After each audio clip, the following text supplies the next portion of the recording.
po jako akawuwo.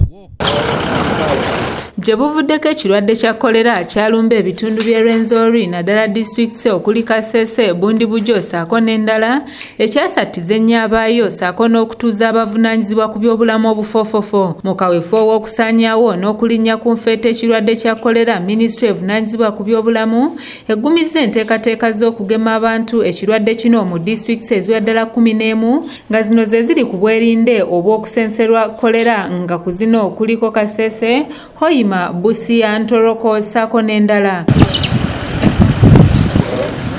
And so we are here today to launch the second dose of cholera vaccine, the first having been launched a year ago.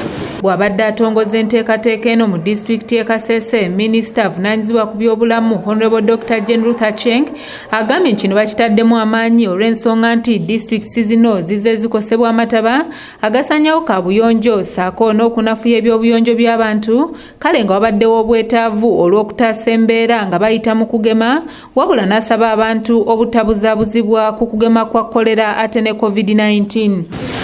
And the floods are devastating.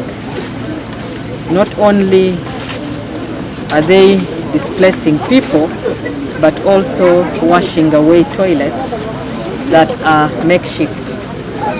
And so we are extremely worried that in addition to the COVID-19 pandemic, we can easily get a cholera outbreak. So today we have launched the second dose. Akulira ebyobulamu mu disitulikiti y'e Kasese, Dr. Joseph Baseka agambye nti amataba agazze gabalumba gasanyalaza nnyo emirimu egy'enjawulo ssaako n'okukyusa embeera z'abantu. Because most of our sources were tampered with by the flood and landslide. What about the cholera vaccination in the district?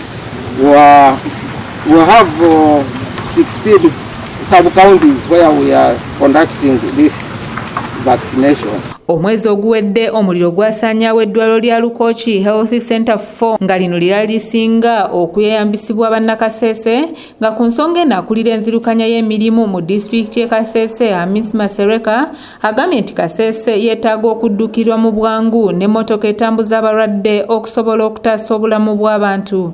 Because in the hills 80% of the population of this district is in the hills.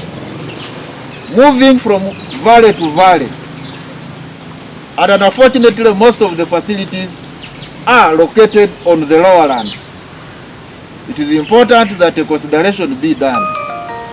We have raised this even to the other ministries like education, that having one seed school. Robert Kule yakusakidde eggulire lino okula ABS television. We shall also continue with COVID-19 vaccination now that the government has accessed adequate source of vaccines